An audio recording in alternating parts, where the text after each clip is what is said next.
এই সংসদের কাছে আমি জানতে চাই, জ্বালানি মন্ত্রীরা যখন গণমাধ্যমে কথা বলেন তখন মনে হয় বাংলাদেশে আল্লাহর রহমতে কোনো সংকট নাই।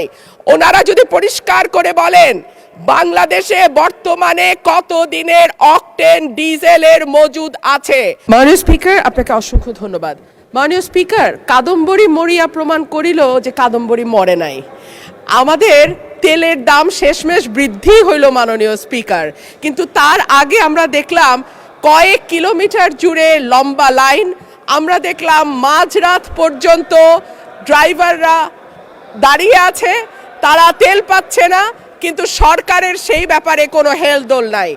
আশ্চর্য হয়ে লক্ষ্য করলাম মাননীয় স্পিকার, মন্ত্রীরা যখন সংসদে বক্তব্য দেন তখন তারা অবলীলায় বলেন বাংলাদেশে জ্বালানির কোনো ঘাটতি নাই, কিন্তু মাননীয় স্পিকার যখন তেল নিতে যায় তখন দেখা যায় 3 কিলোমিটার লম্বা লাইন।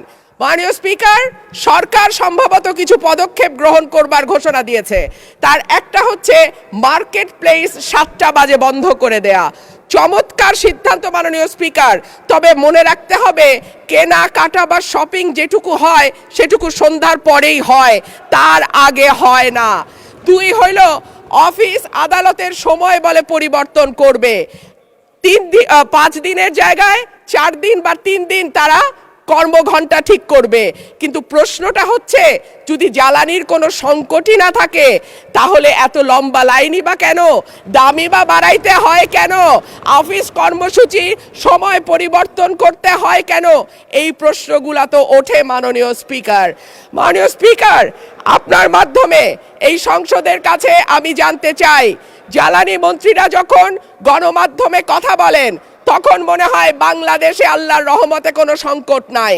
ওনারা যদি পরিষ্কার করে বলেন বাংলাদেশে বর্তমানে কত দিনের অকটেন ডিজেলের মজুদ আছে, কতদিন চলতে পারবে, পাম্পগুলো কেন পর্যাপ্ত পরিমাণ তেল পায় না, তেলের মজুদদারি